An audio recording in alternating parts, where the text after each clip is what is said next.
Assalamualaikum warahmatullahi wabarakatuh. Perkenalkan, nama saya Jatuna Sangidah dengan NIM 033. Di sini saya ingin menyampaikan materi mengenai pendidikan agama Islam di sekolah umum sekuler. Di negara bagian Austria memberikan hak dan kesempatan kepada komunitas agama yang diakui secara resmi untuk memberikan pendidikan agama. Setelah komunitas agama memenuhi persyaratan yang diperlukan dan diakui oleh negara, mereka memiliki tanggung jawab masing-masing masyarakat untuk mengembangkan kurikulum dan isinya. Sebagai imbalannya, negara mengurus pelaksanaan pendidikan agama masing-masing dalam sistem sekolah dan membiayai biaya. Salah satu ciri khusus pendidikan agama Islam dalam konteks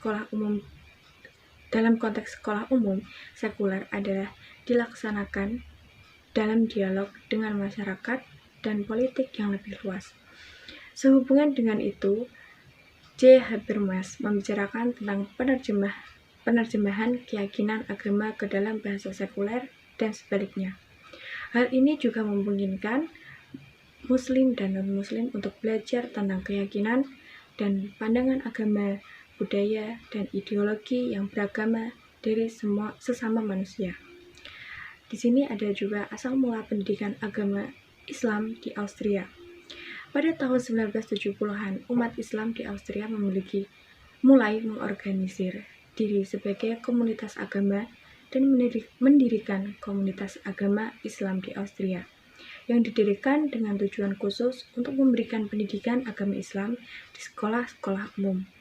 Saat ini, komunitas agama Islam di Austria menyediakan lebih dari 70.000 siswa Muslim dengan pendidikan Islam di sekolah dasar dan menengah. Dan sebagai hasilnya mempekerjakan sekitar 600 guru Muslim. Pada tahun 2013, komunitas Alevi Austria diakui sebagai komunitas Islam kedua di Austria, dengan hak istimewa untuk memberikan pendidikan agama Alevit sendiri di sekolah umum. Temuan studi yang dibahas dalam makalah ini menunjukkan bahwa keragaman Islam secara umum dapat mengakibatkan ketidaksepakatan atau kontroversi yang pada gilirannya menantang siswa untuk berpikir ulang dan merenungkan agama dan tradisi agama mereka sendiri. Meskipun ada beberapa dominasi lain yang berasal dari Islam dengan kecenderungan untuk membentuk komunitas denominasi mereka sendiri. Komunitas agama Islam di Austria masih merupakan komunitas Islam yang beragama, termasuk keyakinan dan denominasi Muslim yang berbeda seperti Syiah, Hanafi, Syafi'i, Hambali, Maliki, dan Ahmadiyah, dan lainnya. Ada juga kerangka metodologi. Wawancara pertama menunjukkan bahwa karena asal-usul pendidikan agama Islam di Austria yang diperiksa di atas, guru pendidikan agama Islam adalah kelompok yang sangat heterogen, beragama, dan masing-masing memiliki kisah profesionalisasi yang sangat individual.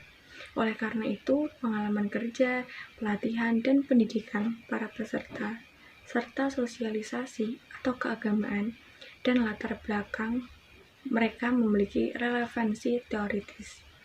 Ada juga tentang temuan.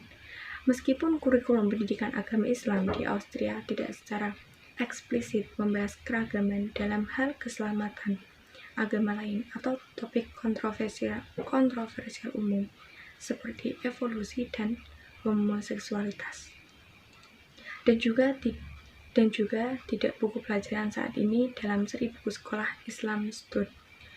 Peserta survei sendiri membahas tema-tema tersebut dalam wawancara sebagai tantangan kontemporer untuk pendidikan agama Islam di sekolah umum sekuler. Pendidikan agama Islam berlangsung di sekolah umum sekuler, yang berarti bahwa pemangku kepentingan yang berbeda yang memenuhi harapan terhadap guru Muslim dan mata pelajaran mereka. Menurut kurikulum itu sendiri, Salah satu tugas guru adalah menonjolkan isi, menetapkan referensi, topik-topik kontemporer, dan memasukkan dunia kehidupan siswa. Dalam wawancara, guru muslim menggambarkan berbagai harapan yang menjadi perhatian mereka oleh pemangku kepentingan yang berbeda, seperti administrasi sekolah, kepala sekolah, guru mata pelajaran lainnya, komunitas muslim dan non-muslim, orang tua, dan tentu saja siswa yang berpartisipasi. Di antara tema-tema lain, puasa atau busana muslim, terutama jilbab, bisa sulit didekati dan bisa dipertanyakan di sekolah umum sekuler, karena persepsi dan harapan yang berbeda dari para pemangku kepentingan. Misalnya, kepala sekolah ingin saya menulis surat kepada orang tua yang isinya, anak-anak di sekolah dasar tidak wajib berpuasa. Itu sebabnya mereka tidak boleh berpuasa. Saya sebagai guru agama harus merumuskannya dan kemudian memberikannya kepada orang tua untuk ditandatangani. Nas tentu setuju dengan pernyataan kepala sekolah bahwa anak-anak sekolah dasar tidak wajib berpuasa. Namun, bagaimanapun, ia menolak permintaan kepala sekolahnya, karena menurutnya tuntunan ini merupakan pelanggaran kebebasan individu beragama dan keyakinan pada saat yang sama adalah dikte baginya. Dia menetapkan posisinya sebagai, saya berkata, saya pasti tidak akan melakukan itu karena saya tidak bisa memutuskan apa seseorang harus berpuasa sekarang atau tidak. Itu benar dari sudut pandang Islam, anak-anak di sekolah dasar tidak wajib, tetapi jika mereka mau, maka tidak ada yang bisa melarang mereka untuk melakukan itu. Harapan dan tuntunan dari pemangku kepentingan non-muslim seperti itu sering muncul sebagai hal yang tidak diinginkan dalam narasi guru. Guru sering menganggap tuntunan tersebut sebagai bentuk campur tangan dalam urusan internal muslim dan pelanggaran hak hukum. Bahkan jika mereka bermaksud baik dan bahkan jika guru setuju dengan pesan inti dari harapan atau tuntunan tersebut. Contoh-contoh ini menunjukkan bahwa topik tertentu ditafsirkan dari sudut pandang pribadi ketika dibahas di sekolah umum. Non-muslim melihat dan menafsirkan tema-tema ini melalui konteks dan tradisi mereka sendiri. Dan muslim melakukan hal yang sama. Keberpihakan ini dapat menyebabkan anggapan atau proyeksi internal dan asing dari pandangan dan posisi seseorang kepada orang lain. Muslim di Austria sejak tahun 1982 atau 1983 memiliki hak istimewa yang unik untuk menyediakan pendidikan agama Islam di sekolah umum sekuler termasuk sekolah dasar dan menengah. Pendidikan agama Islam di sekolah umum sekuler menunjukkan bahwa bagi guru maupun mata pelajaran harus memiliki kesadaran, apresiasi, inklusi keragaman, dan dialog. Temuan penelitian studi tersebut menunjukkan bagaimana Muslim menjadi guru pendidikan agama Islam, bagaimana guru melihat peran mereka di sekolah umum sekuler, bagaimana mereka mengajar dan mendekati topik-topik, dan apa tantangan mengajar pendidikan agama Islam di sekolah umum sekuler. Bisa saya simpulkan bahwa pendidikan agama Islam sangatlah penting dan istimewa, tidak hanya di dalam negeri saja, melainkan juga di luar negeri. Contohnya seperti di Austria. Di Austria sendiri terdapat 700.000 orang yang belajar pendidikan agama Islam dan juga terdapat 600 guru. Tetapi guru tidak harus mengajarkan dengan pandangan perspektif di negara tersebut.